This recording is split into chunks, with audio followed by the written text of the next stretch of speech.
Mi exesposa, quien me enseñó que era impotente, se burló de mí durante nuestro juicio de divorcio. 6 años después, mi hijo y yo nos encontramos con ella y su nuevo esposo. Llamó al 911 y me denunció por robar a un niño. Cuando llegó la policía, mi exesposa se quedó atónita al darse cuenta de quién era. ¿Sabes eso de que dicen que la vida puede cambiar en un instante? Bueno, son puras mentiras. A veces se necesitan 3 meses agotadores de infierno en el juzgado para borrar por completo todo lo que creías saber sobre ti. Y déjenme decirles, sentado en ese juzgado estéril en lo que se convertiría en el peor día de mi vida adulta, no tenía ni idea de que me estaban sirviendo un sándwich de realidad con un toque de humillación pública. El juicio de divorcio se había alargado como una resaca terrible que no se quitaba. Cada sesión era como si me asaran lentamente en una hoguera mientras un grupo de desconocidos con trajes caros desmenuzaban los restos de lo que solía ser mi matrimonio. Pero nada, y me refiero a absolutamente nada, podría haberme preparado para la bomba nuclear que Miranda estaba a punto de lanzar ese último día. Debí haberlo visto venir, la verdad. Miranda tenía esa mirada particular que ponía cuando estaba a punto de lanzarse a la yugular, como un tiburón que acababa de percibir el olor a sangre en el agua. Su abogado, un tipo con el pelo engominado llamado Peterson, llevaba toda la semana tramando algo. Desfilaban por nuestros trapos sucios como si fueran pruebas de un juicio por asesinato, desmenuzando cada argumento que habíamos tenido, cada vez que la había decepcionado, cada momento en que aparentemente no había cumplido con el imposible estándar que se había impuesto. Pero cuando subió al estrado esa mañana, algo cambió. Tenía esa seguridad, esa petulancia que me revolvía el estómago. Sus uñas impecablemente cuidadas tamborileaban contra la barandilla de madera al acomodarse, y esa sonrisa falsa que había perfeccionado con los años brillaba con luz propia. Ya sabes a cuál me refiero. La sonrisa que dice, estoy a punto de destruir tu existencia entera y voy a disfrutar cada segundo. Mi abogado me advirtió que esto podría ponerse feo. El divorcio saca lo peor de la gente, dijo, como si anunciara el tiempo. Gracias, capitán obvio. Ya lo había descubierto cuando Miranda intentó alegar que ocultaba activos en una cuenta ficticia en el extranjero. Pero lo que sucedió después hizo que todo lo anterior pareciera una partida de damas amistosa. Peterson se levantó con aire teatral, ajustándose la corbata como si estuviera a punto de pronunciar el alegato final del siglo. Su señoría, quisiera abordar el tema de las capacidades del señor Johnson como esposo. La forma en que lo dijo me puso los pelos de punta, pero aún así no vi venir el tren hasta que ya me estaba atropellando. Miranda continuó, volviéndose hacia mi futura exesposa con la reverencia que suele reservarse para los santos. ¿Puedes contarle al tribunal sobre los desafíos íntimos de tu matrimonio? Y fue entonces cuando lo hizo. Fue entonces cuando Miranda me miró directamente con esos fríos ojos azules que una vez creí hermosos y pronunció las palabras que resonarían en mis pesadillas durante años. Su señoría, mi esposo es impotente. No pudo cumplir con sus deberes básicos como hombre, y mucho menos como esposo. Hizo una pausa, dejando que la sala abarrotada asimilara la información. Es decir, ¿qué clase de hombre no puede ser un hombre de verdad? El silencio que siguió fue ensordecedor. Se podría haber oído caer un alfiler en esa sala de no ser por el latido de mi corazón explotando en mi pecho. Pero entonces vino algo peor que el silencio, la risa. No solo una risita, sino una carcajada descontrolada que empezó con Miranda y se extendió por la galería como un reguero de pólvora. Echó la cabeza hacia atrás y se rió como si acabara de soltar el chiste más gracioso del mundo. Lo siento, dijo, secándose las lágrimas falsas. Pero es tan ridículo. Todas esas noches que desperdicié intentando que funcionara con un hombre que ni siquiera podía. Ya es suficiente. El juez me interrumpió, pero el daño ya estaba hecho. La sala estalló en susurros y bufidos mal disimulados. Sentía cada par de ojos en la sala clavados en mí, evaluándome, probablemente preguntándose lo patético que debía ser para que mi propia esposa expusiera algo tan privado, tan devastador. Me ardía la cara de vergüenza, tan intensa que pensé que iba a explotar allí mismo, con mi traje barato. Ya no se trataba solo de dinero ni de propiedades. Era una difamación en su máxima expresión. Miranda había encontrado lo único que sabía que me destruiría por completo, y lo había usado como arma frente a jueces, abogados, Taquígrafos judiciales y desconocidos que probablemente volverían a casa y les contarían a sus familias sobre el hombre impotente que fue ridiculizado por su exesposa. El resto del proceso transcurrió entre una maraña de jerga legal y papeleo. Ella se quedó con la casa.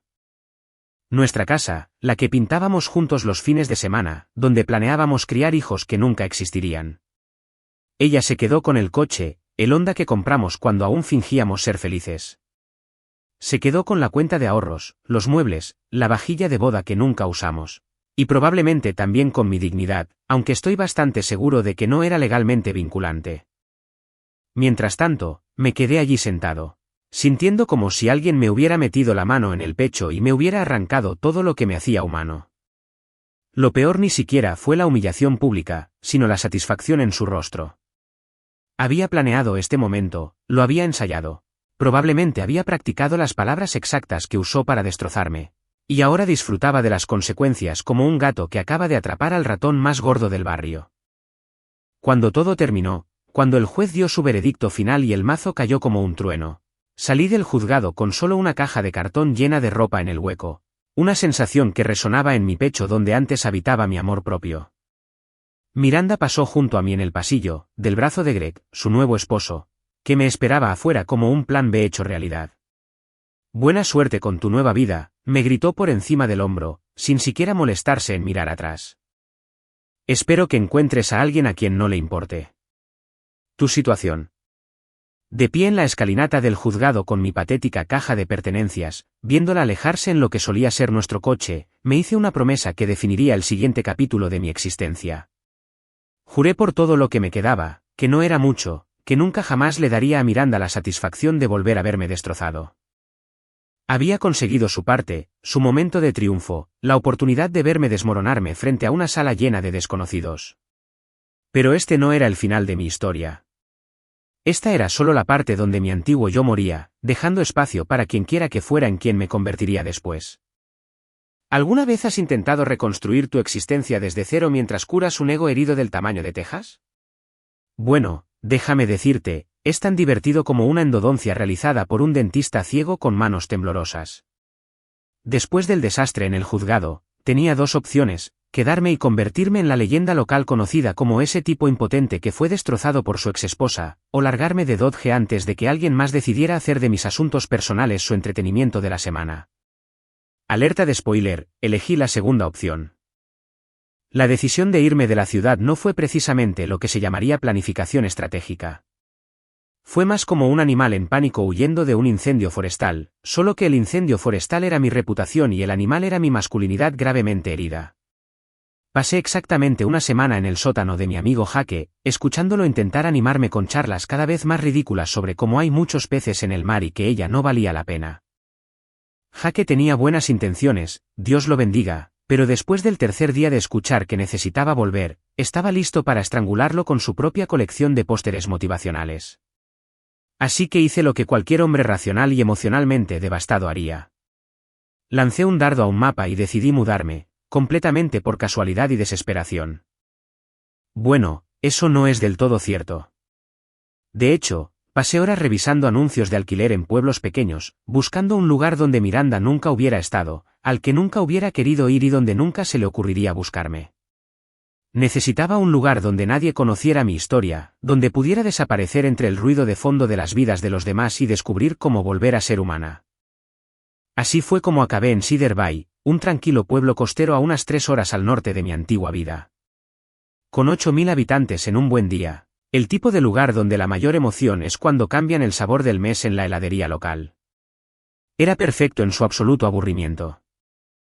No había restaurantes elegantes donde Miranda pudiera celebrar un aniversario. No había zonas comerciales de lujo donde arrastrara a un pobre infeliz a mirar velas carísimas. No había vida nocturna de moda donde pudiera presumir de su nuevo y brillante marido como un trofeo. Solo un grupo de lugareños curtidos que se ocupaban de sus propios asuntos, una calle principal que no había cambiado desde 1985, y el interminable e hipnótico sonido de las olas rompiendo contra la orilla. Era justo lo que mi mente destrozada pedía. Encontré un pequeño apartamento encima de una librería de segunda mano que olía permanentemente a papel viejo y arrepentimiento. El casero, un tipo brusco llamado Murphy que parecía tallado a mano. No hacía muchas preguntas con tal de cobrar el alquiler. El piso venía amueblado con muebles que gritaban, el anterior inquilino huía en mitad de la noche, un sofá destartalado que había vivido décadas mejores, una mesa de cocina con 3 patas y media que funcionaban, y una cama que chirriaba cada vez que respiraba con dificultad. ¿Pero sabes qué? Era mía. Por primera vez desde que empezó el proceso de divorcio, tenía un espacio que Miranda nunca había contaminado con su presencia. Nunca se había quejado de la presión del agua en la ducha, nunca había reorganizado los muebles para que se ajustaran al feng shui, nunca había dejado notas pasivo-agresivas sobre dejar los platos en el fregadero. Era como vivir en una burbuja sin Miranda, y sinceramente, eso valía más que cualquier ático de lujo.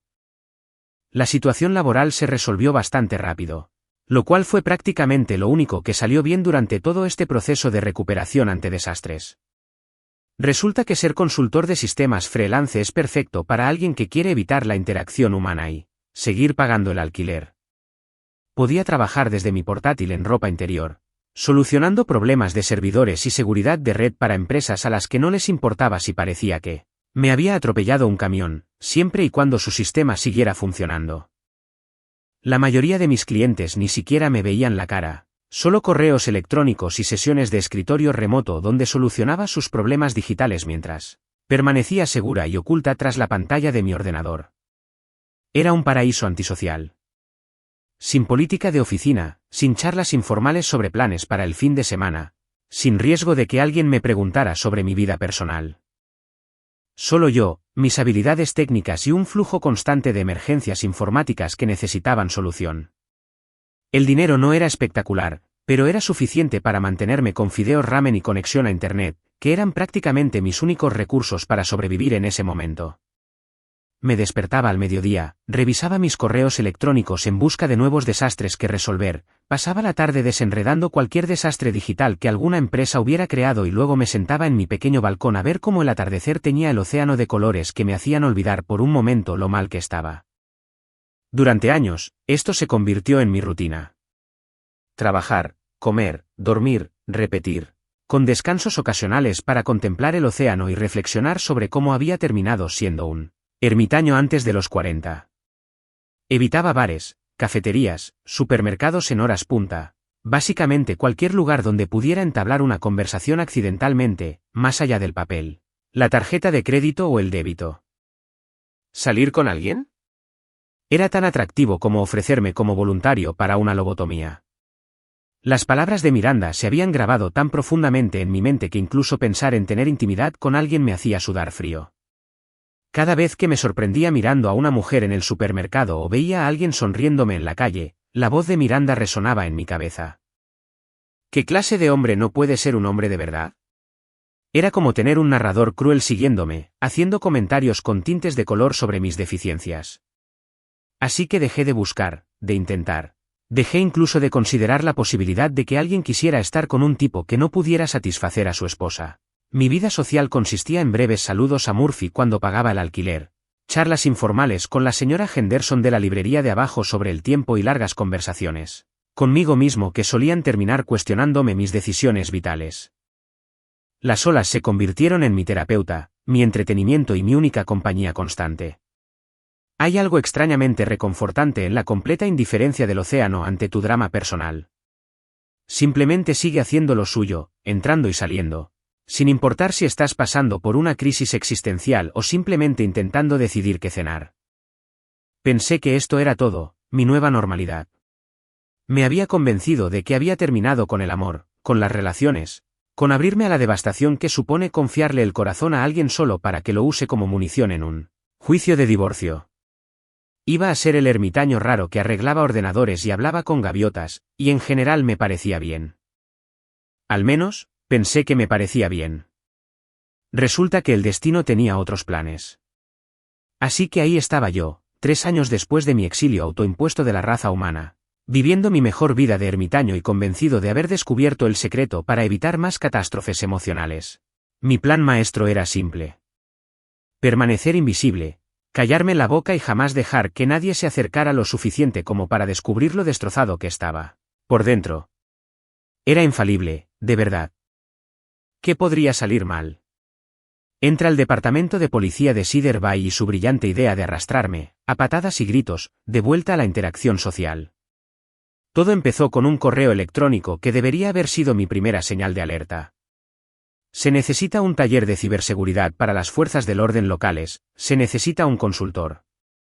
En circunstancias normales, habría borrado ese correo electrónico antes de que pudiera decir que no.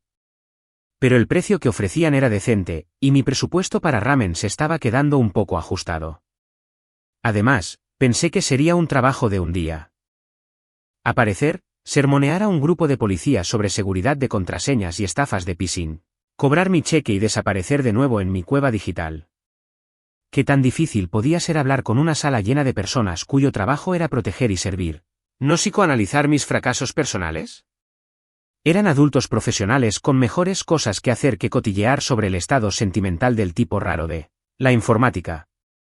Al menos, eso es lo que me decía mientras practicaba mi presentación frente al espejo e intentaba no tener un ataque de pánico por hablar frente a personas de carne y hueso. La mañana del taller, me presenté en la comisaría con el aspecto de haber asaltado una tienda de liquidación de Goodwill, lo cual, siendo sinceros, no estaba muy lejos de la realidad.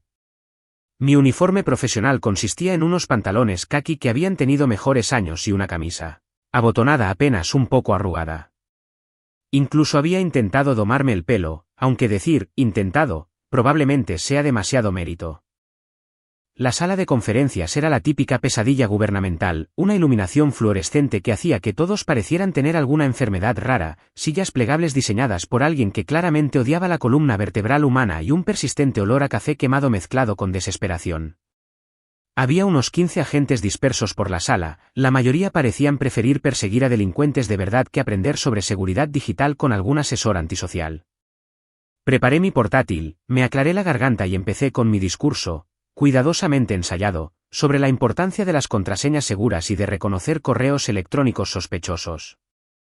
Todo iba bastante bien, con algunos asentimientos aquí y allá, algunas preguntas educadas sobre la autenticación de 2 factores, cuando una voz interrumpió mi presentación como un cuchillo caliente en la mantequilla. ¿Qué hay de los ataques de ingeniería social dirigidos específicamente a las fuerzas del orden? ¿Somos más vulnerables porque nuestra información personal a veces es pública? Levanté la vista de mi presentación de PowerPoint sobre correos electrónicos de phishing y casi me tragué la lengua. La pregunta venía de una mujer sentada en la última fila, y, debo decirles, no era lo que esperaba de la élite de Cedar Bay. Tenía una presencia especial. Una mirada penetrante y atenta que parecía ver a través de cualquier mentira que intentaras vender, cabello oscuro recogido en una coleta sencilla y la confianza que da lidiar a diario con los peores momentos de la vida. Pero aquí está el truco. Cuando hizo esa pregunta, no solo buscaba conversación ni aparentar inteligencia frente a sus colegas. Estaba genuinamente interesada en la respuesta. Se inclinó ligeramente hacia adelante, con el alfiler sobre su bloc de notas, como si realmente estuviera planeando usar la información que le diera. Esa es una muy buena pregunta. Logré balbucear, consciente de repente de que estaba mirando fijamente y probablemente con cara de idiota. Las fuerzas del orden son, sin duda, objetivos más valiosos para ciertos tipos de ataques de ingeniería social. Y entonces ocurrió algo extraño. Durante la siguiente hora, no dejó de hacer preguntas. No las típicas preguntas de, ¿cuándo terminará esto?, que suelen hacer quienes tienen que asistir a una formación obligatoria, sino preguntas reflexivas e inteligentes que demostraban que realmente estaba pensando en cómo aplicar esto en la vida real. Quería saber sobre la protección de dispositivos personales, la seguridad de las redes domésticas y la detección de ataques dirigidos contra los servicios de emergencia. Durante la pausa para el café. Sí, de hecho, tuvieron una pausa para el café, como si fuera una especie de retiro corporativo en lugar de un entrenamiento policial en un pequeño pueblo. Se me acercó con un vaso de poliestireno lleno de lo que, caritativamente, podría llamarse café, pero parecía más bien aceite de motor. Soy Clara Morgan, dijo, extendiendo la mano con ese apretón firme que dejaba claro que no bromeaba.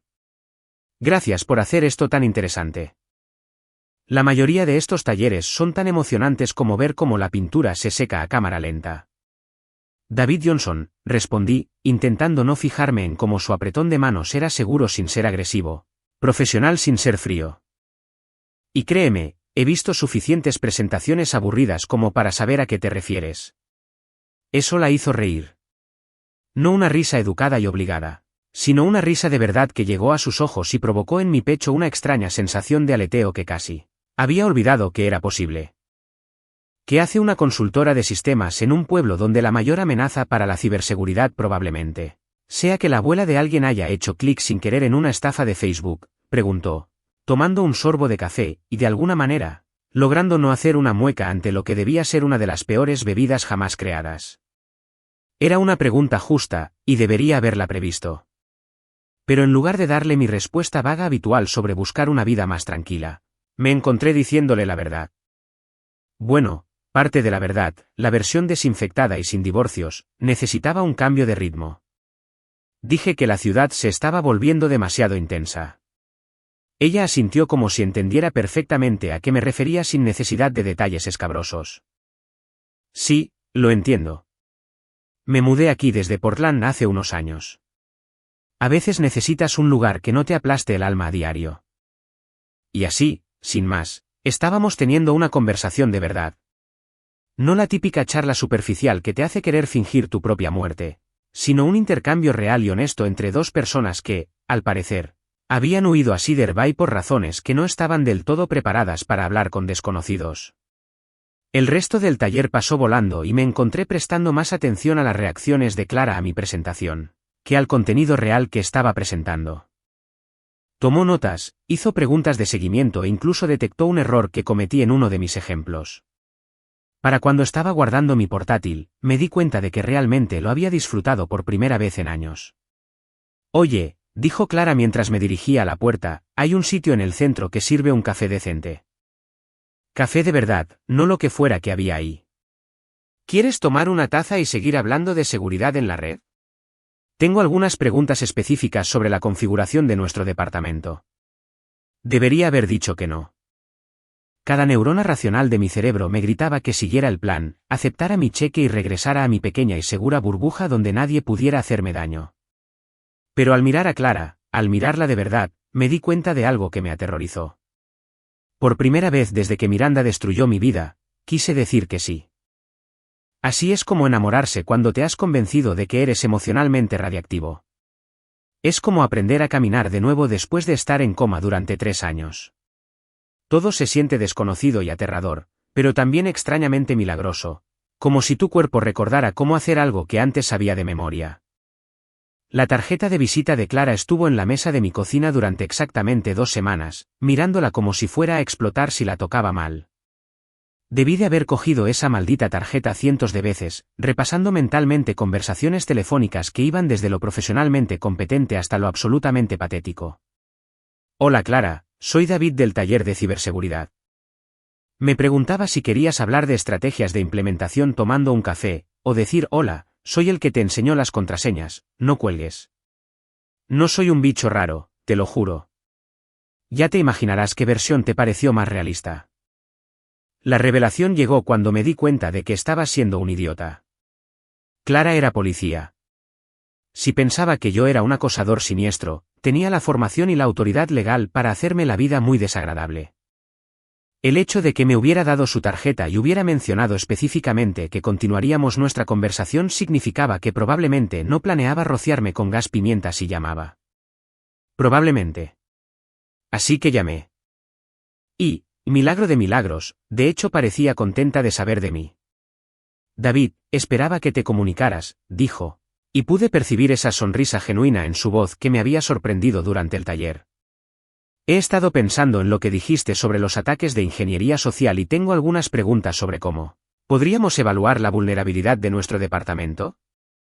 Nos conocimos en un pequeño café llamado Daily Grind con vistas al puerto, y lo que empezó como una consulta profesional sobre ejercicios de simulación de pesca se convirtió en una conversación de 3 horas sobre todo menos trabajo. Clara tenía esa forma de hacer preguntas que te hacía querer responderlas de verdad, no solo dar la respuesta socialmente aceptable.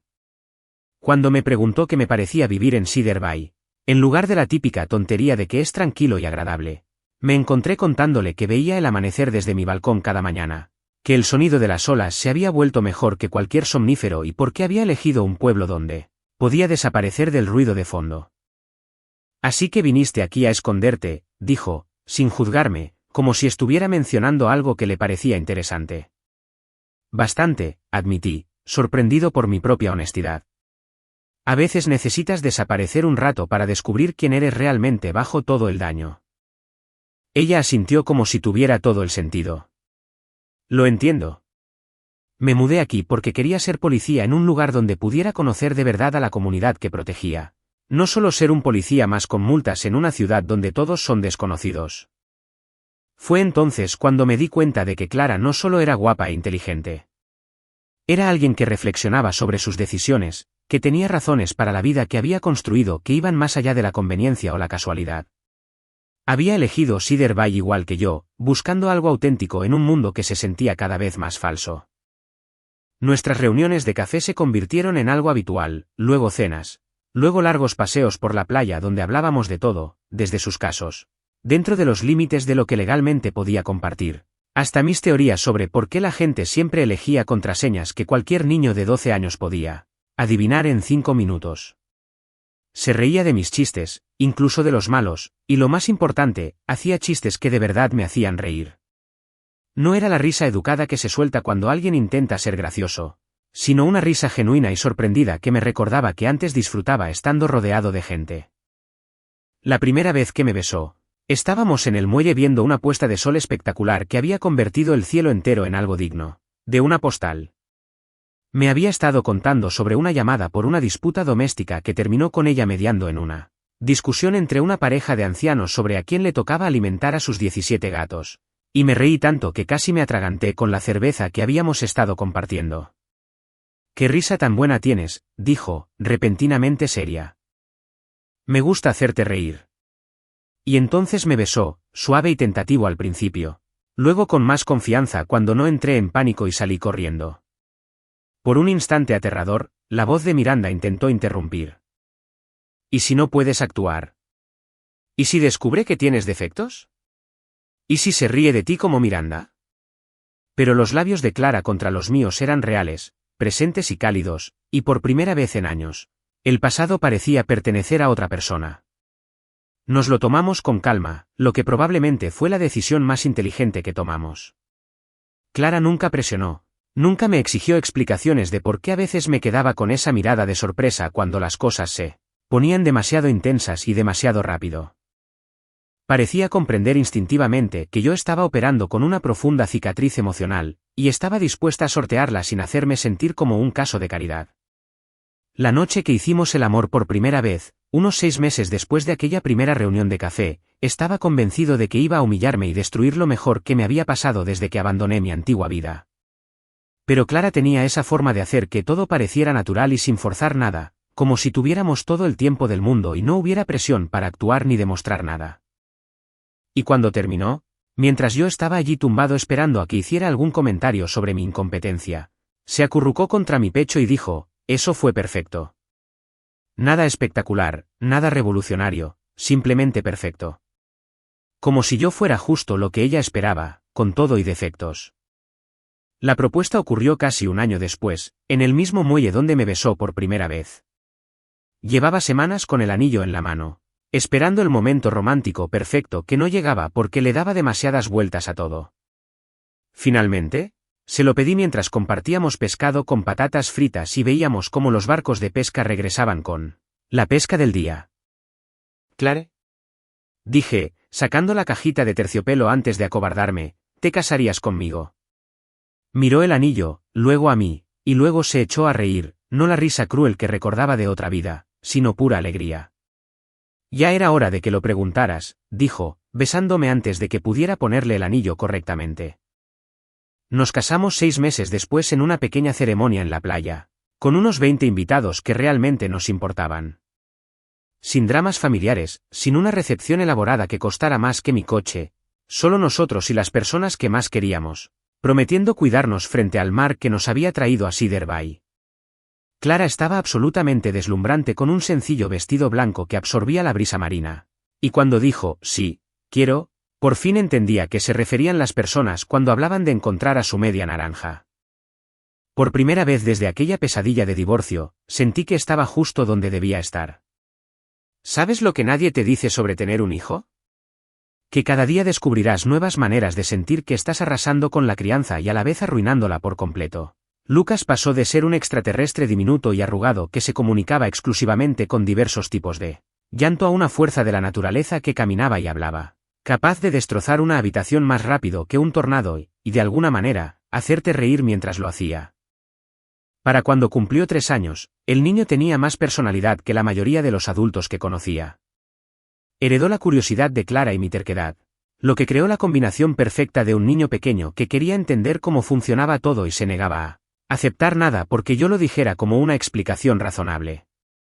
Intenta explicarle a un niño de 3 años por qué no puede desmontar el control remoto de la televisión para ver de dónde salen las voces o por qué al gato no le gusta que lo vistan de superhéroe. Te reto. Clara gestionó el equilibrio entre el trabajo y la maternidad como todo lo demás, con una eficiencia práctica y la flexibilidad justa para adaptarse a cualquier caos que la vida nos deparara. Sus turnos en el departamento implicaban horarios irregulares, pero lo conseguía tratando a Lucas como un pequeño cómplice en lugar de una molestia con la que trabajar. Cuando estaba de día, desayunaban juntos mientras planeaban su misión del día, que solía incluir una combinación de reconocimiento del patio de recreo, vigilancia del supermercado, el término de Lucas para ayudar con las compras y reuniones informativas vespertinas donde ella le pedía que informara sobre sus actividades con papá. Al niño le encantaba. Le daba informes serios y detallados sobre nuestras aventuras, con gestos y recreaciones dramáticas. Papá y yo fuimos al parque y vimos una ardilla sospechosa junto a los columpios, así que vigilamos el tobogán hasta que determinamos que solo buscaba comida y no planeaba ningún delito. Juro que a veces me preguntaba si Clara lo estaría entrenando para ser el asesor policial más joven del mundo. Mientras tanto, descubría que trabajar desde casa con un niño curioso de preescolar era como intentar desactivar una bomba en monociclo. Lucas tenía un talento increíble para necesitar algo urgente justo en el momento en que yo atendía una llamada importante con un cliente. ¿Una emergencia de red que requería mi atención inmediata? El momento perfecto para que anunciara que había tirado su cochecito por el inodoro y necesitaba que arreglara el problema del orinal inmediatamente. Papi, es una emergencia. Pero aquí está lo raro. Me encantó. Incluso el caos. Incluso las llamadas telefónicas interrumpidas donde tenía que explicarle a un ejecutivo corporativo por qué había un niño de 4 años de fondo preguntando si las computadoras tenían hambre como las personas. Lucas hizo que todo fuera más interesante, más real, más valioso. Antes de que él llegara, yo solo era un tipo que arreglaba los problemas digitales de los demás. Con él cerca, yo era papá, el héroe informático, el tipo que podía hacer funcionar las máquinas y también preparar los mejores panqueques de Cedar Bay. Según Lucas, quien admito que no era el crítico gastronómico más objetivo, caímos en un ritmo que se sentía tan natural como respirar.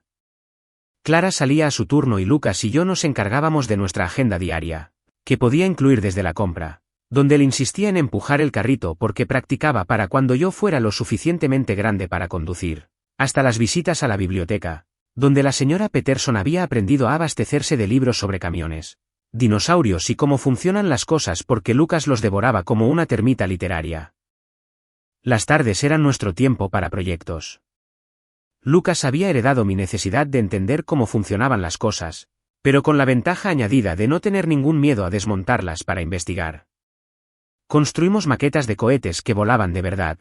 Construimos elaboradas ciudades Lego con sistemas de tráfico funcionales y, en una ocasión, pasamos una semana entera convirtiendo cajas de cartón en lo que Lucas llamó el fuerte más impresionante de la historia de los fuertes impresionantes. Clara llegaba a casa y nos encontraba cubiertos de pegamento, rodeados de escombros y encantados con la maravilla mecánica que habíamos creado ese día. «¿Me vais a dejar canas antes de los 40?» decía, pero siempre sonreía. Se sentaba en medio de nuestro último proyecto y dejaba que Lucas nos explicara cada detalle de nuestro proceso de ingeniería, asintiendo con seriedad como si estuviera presentando su tesis doctoral sobre arquitectura avanzada de cartón. Las tardes eran tiempo en familia, la hora sagrada en la que apagábamos todos los teléfonos del trabajo y nos concentrábamos en estar juntos. Cocinábamos la cena en equipo, Clara se encargaba de todo lo que implicara objetos afilados o llamas abiertas, yo me encargaba de los aspectos técnicos como el tiempo y la temperatura, y Lucas era nuestro catador oficial y supervisor de control de calidad.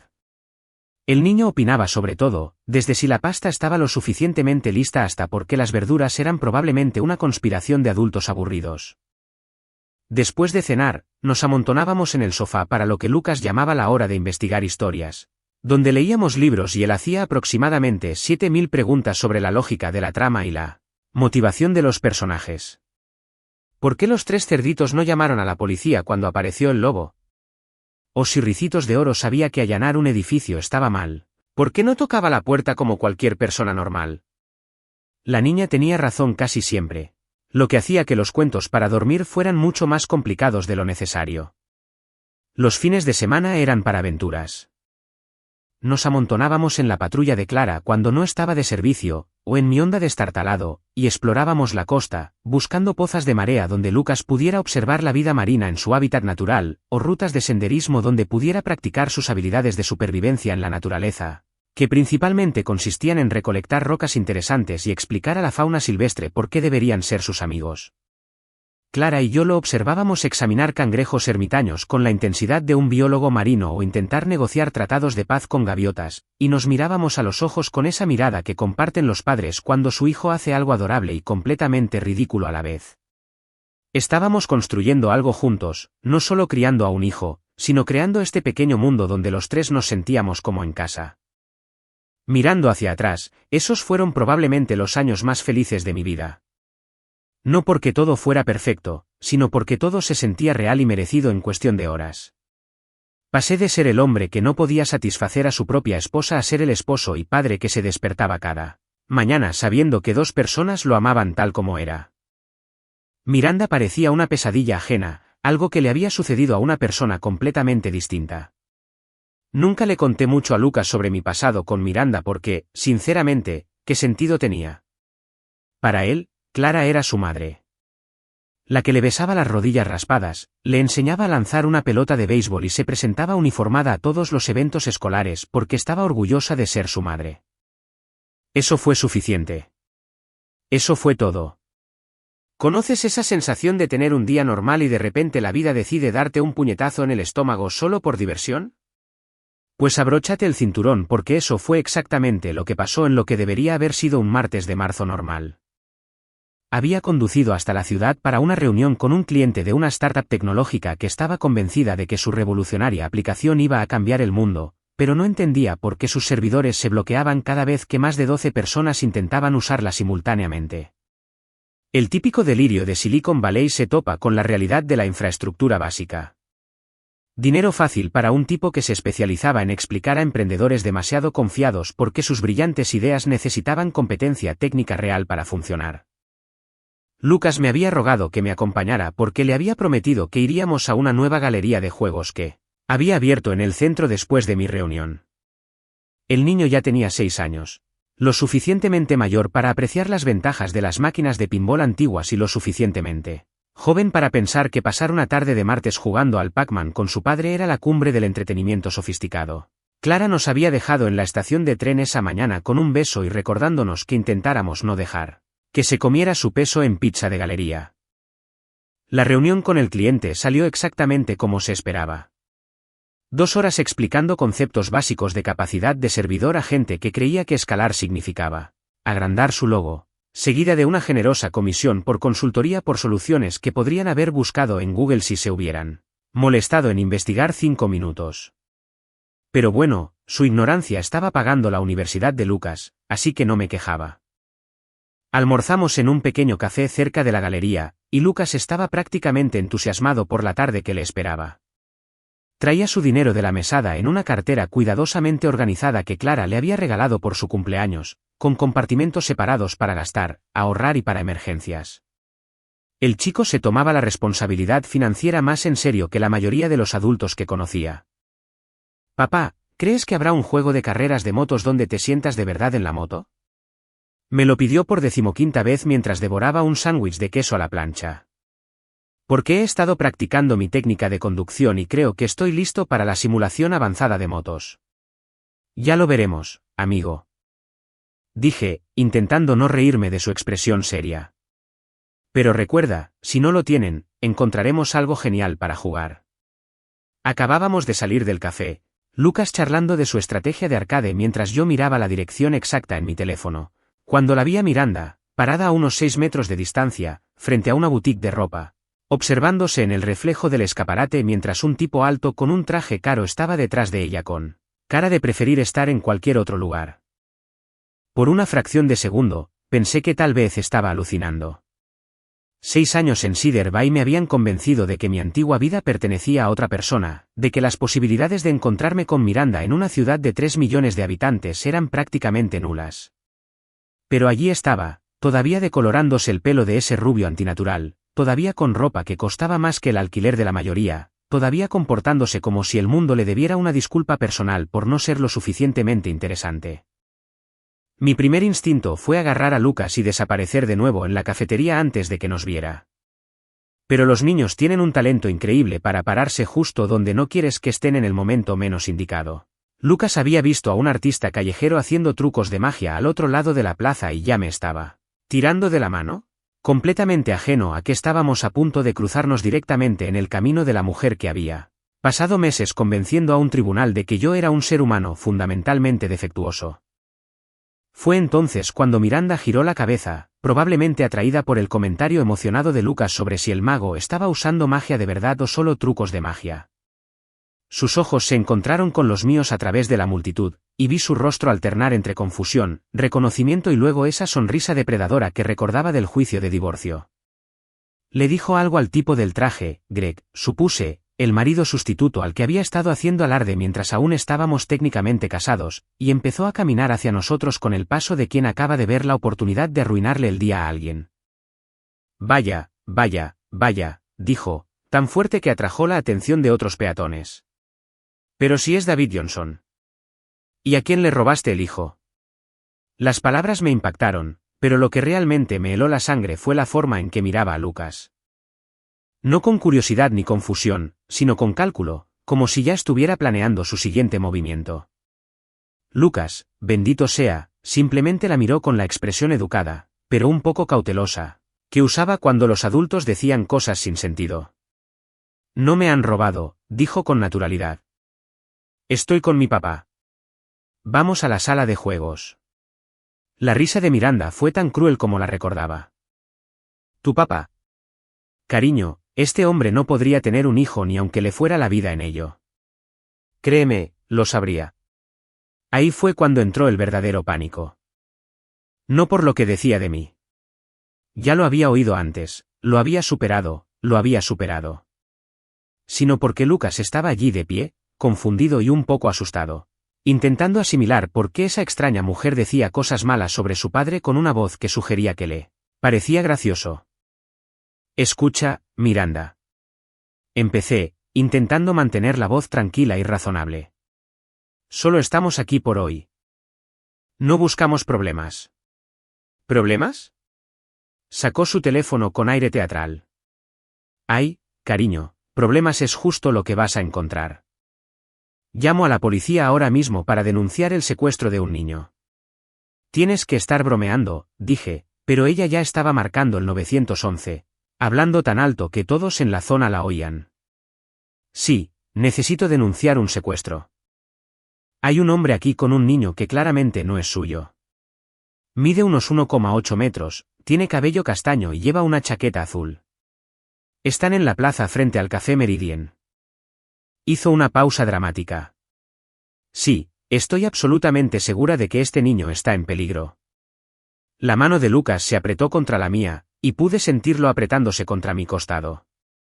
Esta era exactamente la pesadilla que había intentado evitar al mudarme a Cedar Bay, mi pasado chocando con mi presente de la forma más destructiva posible, con mi hijo atrapado en el fuego cruzado. Papá, susurró Lucas, ¿por qué dice esas cosas esa mujer tan mala? Y entonces me di cuenta de que Miranda acababa de cometer el mayor error de su vida vengativa. Porque en unos 5 minutos, iba a descubrir que la niña de la que me acababa de acusar de secuestrar tenía una madre que llevaba placa y arma, y que no veía con buenos ojos que amenazaran a su familia. Aquí va un dato curioso sobre los informes policiales falsos. Funcionan tan bien como cabría esperar cuando los presenta una mujer blanca bien vestida con la confianza que da el no haber enfrentado nunca consecuencias reales por sus actos. A los 3 minutos de la actuación de Miranda al teléfono, digna de un Oscar, pude oír sirenas a lo lejos. Acercándose con esa urgencia que indica que alguien cree que un niño está en peligro real. Lucas seguía pegado a mi costado, su pequeña mano apretando la mía con esa confianza desesperada que me hacía sentir el corazón apretado. Me miraba con esos grandes ojos marrones, idénticos a los de Clara, intentando comprender por qué esta extraña mujer era tan cruel y por qué la gente empezaba a mirarnos como si fuéramos un espectáculo. «Papá, ¿qué pasa?», susurró, y pude oír un dejo de miedo en su voz. «¿Por qué esa señora llamó a la policía? ¿Estamos en problemas?» «No, amigo, no estamos en problemas», dije, intentando aparentar calma mientras mi mente daba vueltas en los peores escenarios. A veces los adultos se confunden, y la policía tiene que venir a solucionarlo. Todo va a estar bien.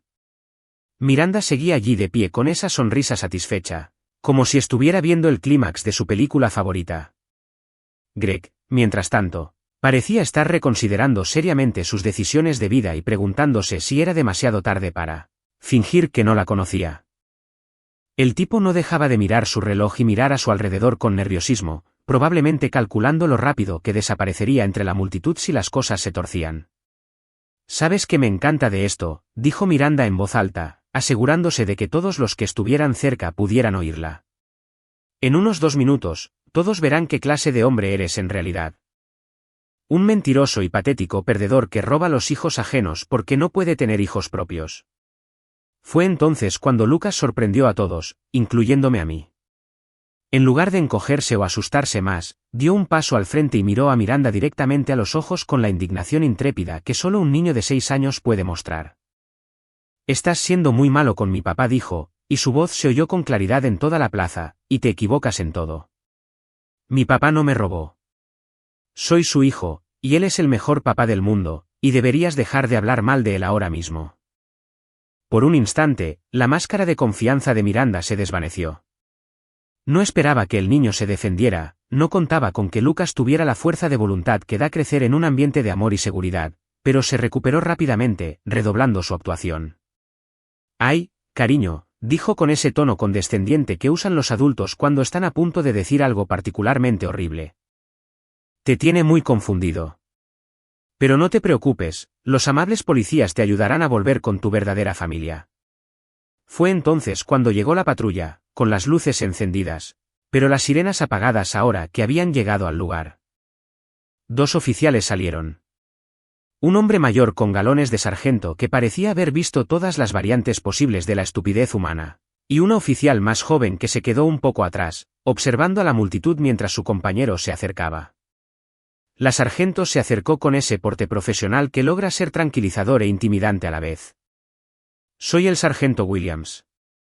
Recibimos un reporte de un posible secuestro de un niño. ¿Alguien puede decirme qué está pasando?».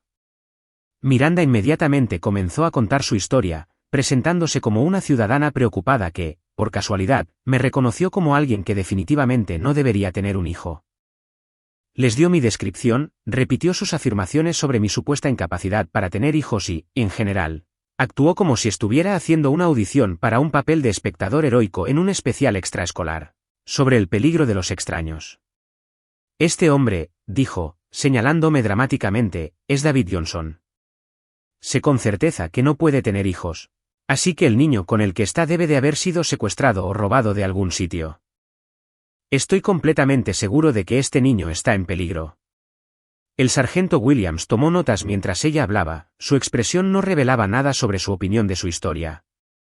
Cuando terminó, se volvió hacia mí con la neutralidad profesional que probablemente emanaba de años de analizar versiones contradictorias de la realidad. «Señor, ¿podría decirme cuál es su parentesco con este niño?». «Es mi hijo», Lucas, dije, intentando mantener la voz firme.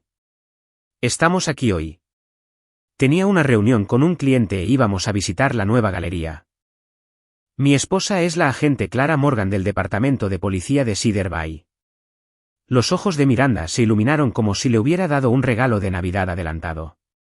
«Agente, oh, soy Rich. ¿Está casado con una policía?». «Bueno, eso explica cómo se las ha arreglado para salirse con la suya durante tanto tiempo. Probablemente tiene a todo el departamento cubriéndolo».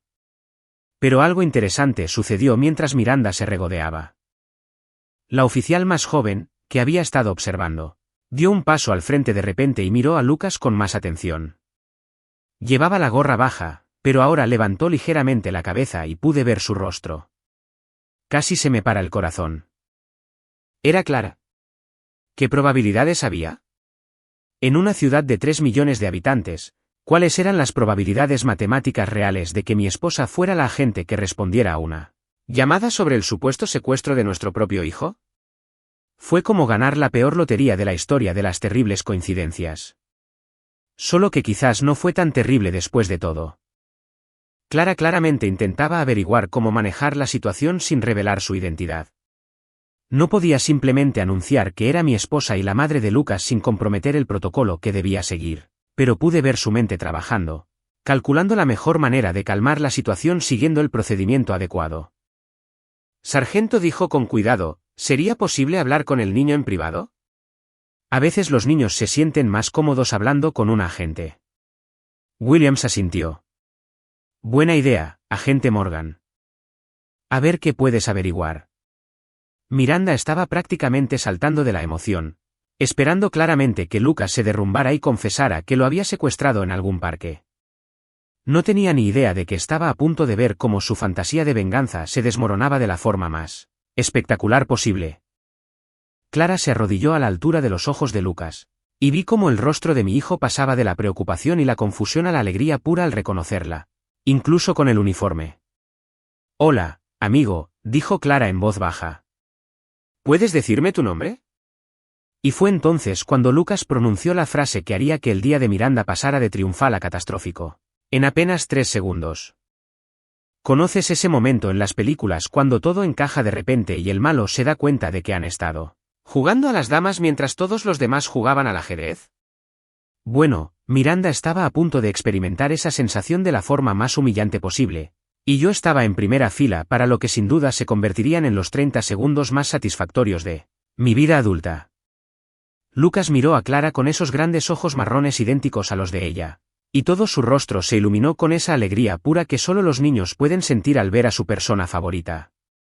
No dudó, no parecía confundido ni asustado. Simplemente hizo lo que siempre hacía cuando veía a su mamá después de tanto tiempo. Mamá, gritó, lanzándose a los brazos de Clara con el entusiasmo de un misil teledirigido. ¿Qué haces aquí? ¿Estás trabajando? ¿Por eso tuviste que irte temprano esta mañana? ¿Sabías que papá y yo estaríamos aquí? El efecto en la multitud fue inmediato y espectacular. Literalmente se podía ver cómo la comprensión recorría a la gente reunida para presenciar el drama. El rostro de Miranda adoptó aproximadamente 7 expresiones diferentes en 3 segundos: confusión, incredulidad, horror y, finalmente, ese pánico especial que surge al darte cuenta de que acabas de pisar una mina terrestre que tú mismo has creado. Mamá balbuceó, subiendo la voz unas 2 octavas. ¿Qué quieres decir, mamá? Es imposible. Él dijo, no puede ser. Clara se levantó lentamente, todavía con Lucas en brazos, y por primera vez desde que empezó toda esta pesadilla, miró directamente a Miranda. Incluso de uniforme, incluso en medio de una respuesta policial oficial, había algo absolutamente aterrador en la calma contenida en la expresión de mi esposa. Era la mirada de alguien que acababa de presenciar una amenaza a su familia y calculaba con exactitud cuántos problemas podría causar dentro de los límites legales de su profesión.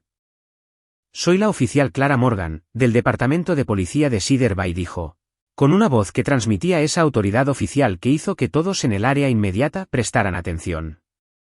Este es mi hijo, Lucas, y este es mi esposo, David. Ahora, señora, ¿podría explicarme exactamente por qué presentó una denuncia falsa alegando que mi esposo secuestró a nuestro hijo? El silencio que siguió fue absolutamente hermoso. Incluso los artistas callejeros dejaron de hacer malabarismos para observar cómo se desarrollaba este drama real. Miranda abrió y cerró la boca como un pez jadeando, mientras Greg retrocedía varios pasos largos, claramente intentando distanciarse de la catástrofe social que su esposa acababa de provocar. El sargento Williams, que había estado observando este intercambio con el interés profesional que los policías desarrollan al darse cuenta de que se enfrentan a algo mucho más interesante que una llamada de rutina, dio un paso al frente con su bloc de notas listo. A ver si lo entiendo, dijo, mirando a Miranda con la expresión que suele tener quien malgasta recursos policiales en venganzas personales. Llamaste al 911 para denunciar un secuestro, sabiendo perfectamente que este hombre estaba con su propio hijo. No lo sabía.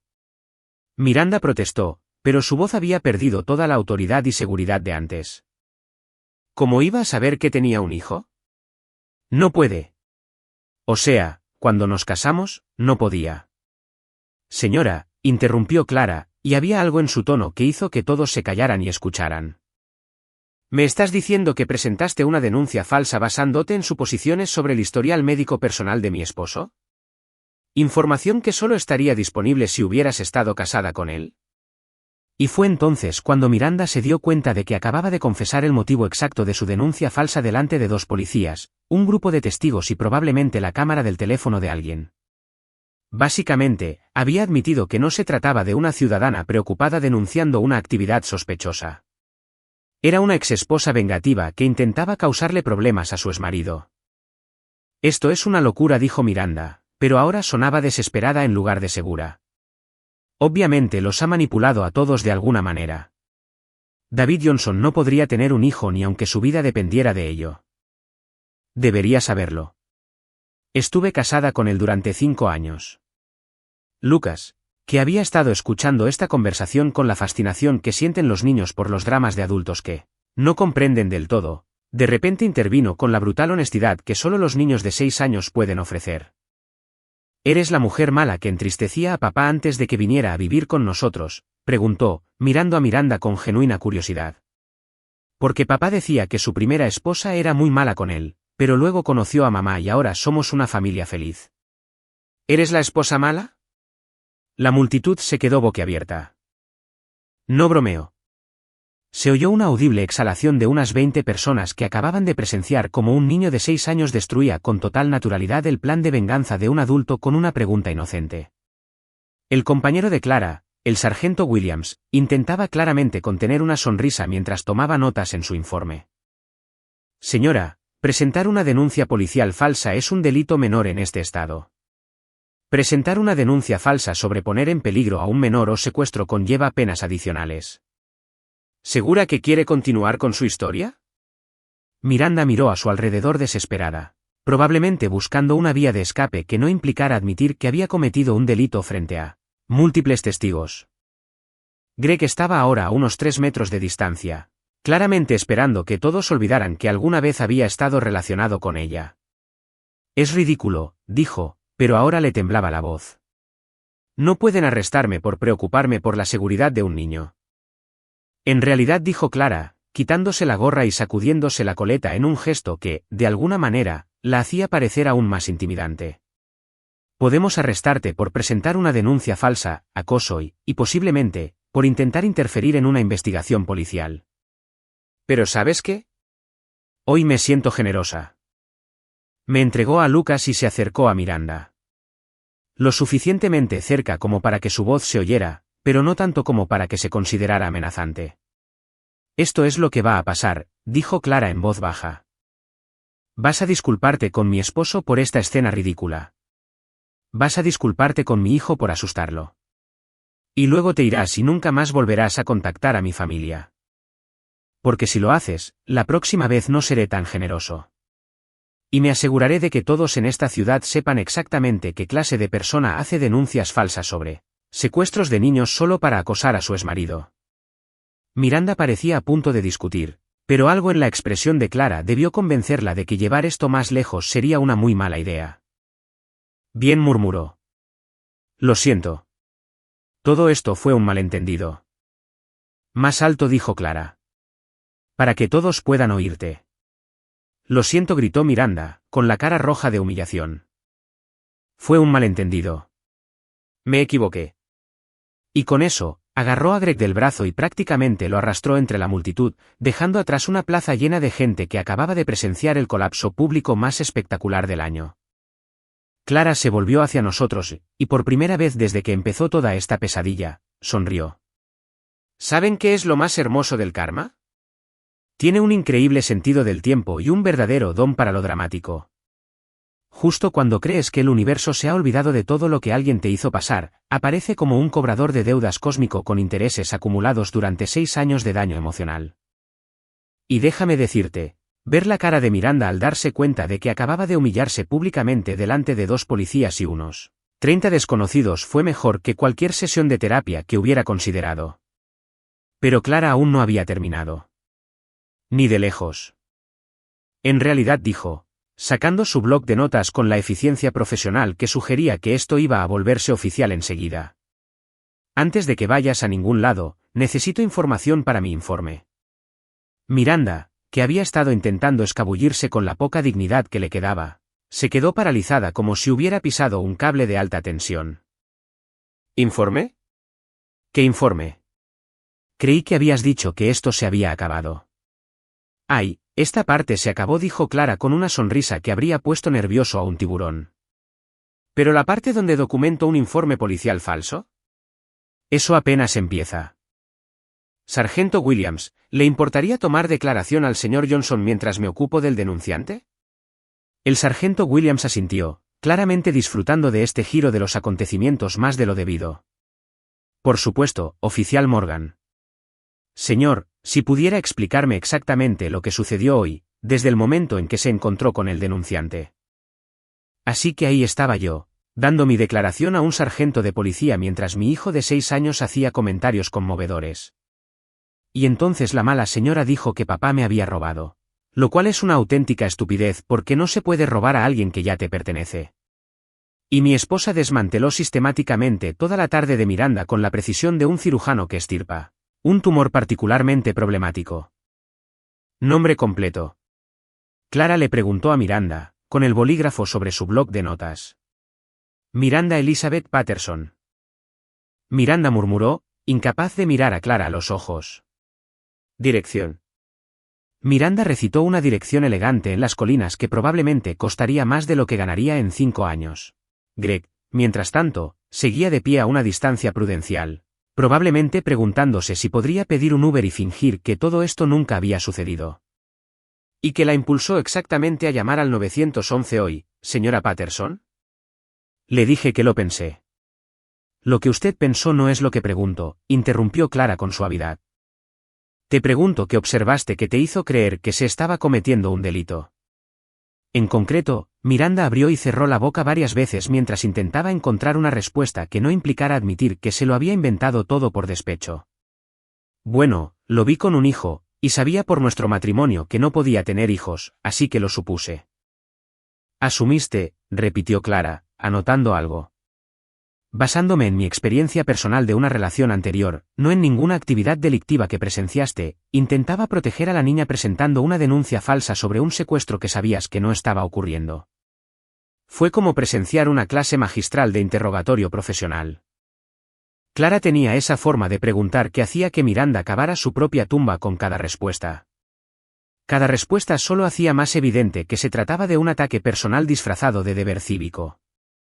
Mientras tanto, Lucas aparentemente había decidido que, como todos los adultos estaban ocupados con el papeleo, era el momento perfecto para ofrecer su propio análisis de la situación a quien quisiera escucharlo. Esa señora no es muy inteligente, le anunció al sargento Williams. Porque si ya estuvo casada con papá, debería saber que papá es muy bueno cuidando de la gente. Quizás solo era una mala esposa, y por eso papá tuvo que buscar una mejor. De la boca de los niños, ¿verdad? Varias personas del público se rieron, lo que hizo que Miranda se sonrojara aún más. El sargento Williams terminó de tomarme declaración y se acercó a donde Clara documentaba sistemáticamente cada detalle del espectacular fallo de juicio de Miranda. Oficial Morgan, ¿cómo quiere manejar esto? Clara levantó la vista de su bloc de notas, luego miró a Miranda y luego volvió a mirar al sargento. Bueno, tenemos un caso claro de presentación de una denuncia policial falsa. Tenemos múltiples testigos. La denunciante admitió en el expediente que hizo suposiciones basándose en su conocimiento personal, no en la actividad delictiva observada. No estalló Miranda de repente. No pueden arrestarme. Esto es acoso. Solo me preocupaba la seguridad de un niño. De hecho, dijo Clara, cerrando su bloc de notas de golpe, esto se llama consecuencias. Algo que probablemente deberías haber considerado antes de decidir usar a las fuerzas del orden como arma para tu venganza personal. Se acercó a Miranda y, al hablar, su voz era baja, pero se oyó con claridad para todos los presentes. La cuestión es la siguiente, señora Patterson, hacer denuncias falsas no solo es ilegal. Es peligroso.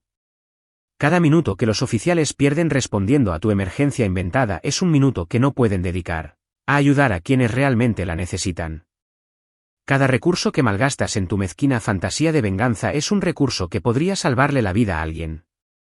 Miranda intentó interrumpir, pero Clara levantó la mano. No he terminado. Te paraste aquí delante de mi hijo y humillaste públicamente a mi marido por una retorcida necesidad de volver a litigar un divorcio que terminó hace 6 años. Traumatizaste a un niño de 6 años porque no pudiste soportar que tu exmarido hubiera seguido adelante y construido una vida mejor sin ti. El público estaba en completo silencio, todos absortos en este drama de la vida real que era mejor que cualquier cosa en televisión. Así que esto es lo que va a pasar, continuó Clara. Voy a presentar esta denuncia. Quedará constancia de que presentaste una denuncia policial falsa. Si alguna vez, y quiero decir alguna vez, vuelves a contactar a mi familia, a mi esposo o incluso a pasar por Cedar Bay para un paseo panorámico, me aseguraré personalmente de que todos los agentes del orden en un radio de 80 kilómetros sepan exactamente qué clase de persona eres. Hizo una pausa, asimilando la idea. Y si creen que estoy fanfarroneando, recuerden que soy yo quien lleva la placa. Sé exactamente cómo funciona el sistema y tengo muy buena memoria para quienes amenazan a mi familia. Miranda temblaba visiblemente, ya fuera de ira, de miedo o simplemente por la abrumadora certeza de que había buscado pelea con alguien mucho mejor preparado para la batalla. Además dijo Clara, sacando lo que parecía un formulario oficial. Te voy a citar por presentar una denuncia falsa. Puedes pagar la multa o impugnarla en el tribunal, pero de cualquier manera, esto quedará en tu expediente. Le entregó la citación a Miranda con una cortesía profesional que, de alguna manera, hizo el gesto aún más devastador. Que tenga un buen día, señora Patterson. Y recuerde, manténgase alejada de mi familia.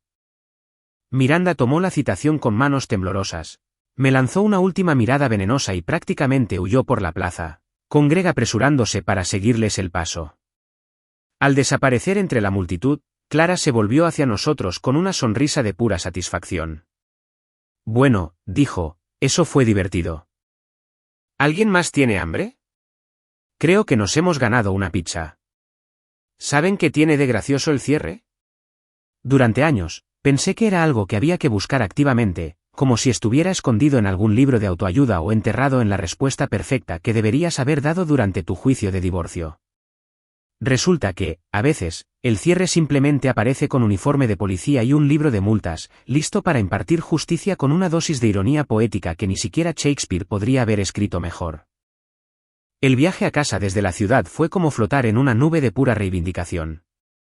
Lucas por fin había dejado de hablar de lo genial que era que mamá hubiera aparecido con su uniforme de policía, y ahora estaba desplomado en el asiento trasero, exhausto por lo que probablemente había sido el martes más emocionante de su vida de 6 años. Clara conducía, todavía de uniforme, mirándome de vez en cuando con una sonrisita que sugería que estaba tan satisfecha como yo con el resultado.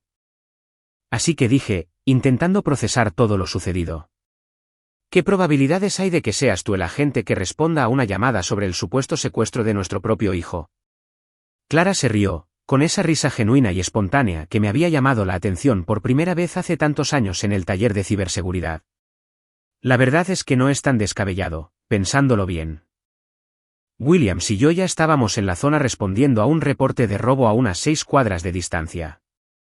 Cuando llegó la llamada de secuestro, éramos la unidad más cercana. Aún así, dije, el universo tiene un sentido del humor increíble. O quizás simplemente pensó que ya había sufrido suficiente humillación por parte de esa mujer y que era hora de equilibrar la balanza. Lucas se removió en el asiento trasero, murmurando algo sobre juegos de arcade y mujeres malas, antes de volver a dormirse. Mirándolo por el retrovisor, completamente segura y tranquila sabiendo que sus padres eran el tipo de personas capaces de manejar cualquier crisis que se les presentara, sentí algo que no había experimentado en años, una paz absoluta. ¿Puedo preguntarte algo, Preguntó Clara mientras tomábamos la carretera de vuelta a Cedar Bay. Vaya, ¿cómo era ella? Antes, o sea, de cuando te casaste. Pensé en eso un minuto, intentando recordar a Miranda antes del divorcio, antes de la humillación en el tribunal, antes de que se convirtiera en la villana de mi historia de terror personal. Sinceramente, creo que siempre fue exactamente igual que hoy. Simplemente era demasiado joven y tonto para reconocerlo. Vi cómo la costa, tan familiar, empezaba a aparecer a medida que nos acercábamos a casa. Tenía esa forma de hacer que todo girara en torno a ella, ¿sabes? Si yo tenía un buen día en el trabajo, ella encontraba algo malo. Si intentaba planear algo bonito para nosotros, se quejaba de que no era exactamente lo que quería. Pasé 5 años intentando hacerla feliz y nunca me di cuenta de que en realidad ella no quería ser feliz. Quería tener razón sobre lo decepcionantes que eran todos los demás. Clara asintió como si eso tuviera todo el sentido. Así que hoy era simplemente ella misma, pero con un mayor riesgo. Más o menos. Excepto que hoy, se peleó con alguien que se defiende. Condujimos un rato en un cómodo silencio, viendo cómo el sol empezaba a ponerse sobre el océano. Cedar Bay apareció ante nosotros como una postal, con sus muelles desgastados y edificios manchados de sal que ya estaban allí mucho antes de mi drama y que seguirían allí mucho después. ¿Sabes qué fue lo mejor del día?, dijo Clara al entrar en la entrada. ¿Te refieres a que, además de ver cómo le ponían una multa a Miranda por ser una psicópata vengativa? Además, apagó el motor y me miró con seriedad. Fue verte ahí parado y no dejar que te hiciera sentir pequeño. El David que conocí hace 6 años habría quedado devastado por lo que dijo hoy. Pero tú simplemente te quedaste ahí protegiendo a Lucas y esperando a que terminara. No intentaste defenderte, explicarle ni demostrarle nada. Tenía razón. 6 años atrás, las palabras de Miranda me habrían destrozado, me habrían devuelto a ese lugar oscuro, donde me convencí de que estaba completamente rota. Pero hoy, al escucharla intentar humillarme delante de desconocidos, solo sentí una leve molestia y preocupación por Lucas. Su opinión sobre mí se había vuelto completamente irrelevante, como escuchar las críticas de alguien cuyo juicio no respetas. Llevamos a Lucas, que aún dormía, dentro de la casa y lo arropamos en la cama, donde inmediatamente se dio la vuelta y empezó a roncar con el sueño envidiable de alguien cuya mayor preocupación es si el desayuno del día siguiente incluiría panqueques. Clara se cambió el uniforme mientras yo preparaba café, y nos acomodamos en el sofá con el océano visible por la ventana y el sonido de las olas como la banda sonora, perfecta para desconectar. ¿Y ahora qué?, pregunté. Con el informe falso, me refiero. Probablemente pagará la multa y esperará que se le pase, dijo Clara, acurrucándose a mi lado. Pero ya está registrado. Si alguna vez vuelve a intentar algo así, hay documentación de un patrón de acoso. Y si no vuelve a intentar nada, entonces aprendió la lección y no tendremos que volver a pensar en ella. Eso me pareció perfecto. 6 años preguntándome si alguna vez volvería a encontrarme con Miranda. 6 años preocupándome ocasionalmente por lo que diría o haría si aparecía. Y resultó que la respuesta era simple, absolutamente nada. Ella se había revelado como la misma persona mezquina y vengativa de siempre, mientras que yo me había convertido en alguien completamente diferente. Alguien con una familia que vale la pena proteger y una vida que vale la pena vivir. ¿Puedo decirte algo?, dije, acomodándome más en el sofá con Clara a mi lado. Siempre. Durante mucho tiempo después del divorcio, pensé que ella había ganado. Como si me hubiera convencido de que yo era fundamentalmente defectuoso, de que nadie querría estar conmigo jamás. Incluso después de que empezáramos, incluso después de casarnos, había una vocecita en mi cabeza que me decía que era demasiado bueno para ser verdad. Clara se quedó callada un momento, probablemente pensando en todas las veces, al principio de nuestra relación, en las que me sorprendió que realmente disfrutara pasar tiempo conmigo. Y ahora sé que se equivocaba en todo. No solo se trata de si podría tener hijos o ser un buen esposo, sino de lo que realmente importa. Pensó que lo peor que podía hacerme era humillarme públicamente, pero ¿sabes qué? Que me humille a alguien cuya opinión no importa no es realmente doloroso. Es solo ruido. Clara sonrió y me besó la frente. No tienes que demostrarle nada. Nunca lo hiciste. Y sentada allí en nuestra sala, con nuestro hijo durmiendo tranquilamente al final del pasillo y nuestra vida extendida a nuestro alrededor como evidencia de todo lo bueno que habíamos construido juntos, finalmente lo creí por completo. Miranda no era más que un capítulo que había cerrado hacía años, un error del que había aprendido, un desvío que finalmente me había llevado exactamente a donde pertenecía, la historia que vivía ahora.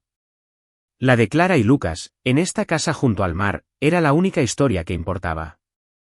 Y a diferencia de la primera vez, esta tuvo un final feliz que nadie me pudo quitar.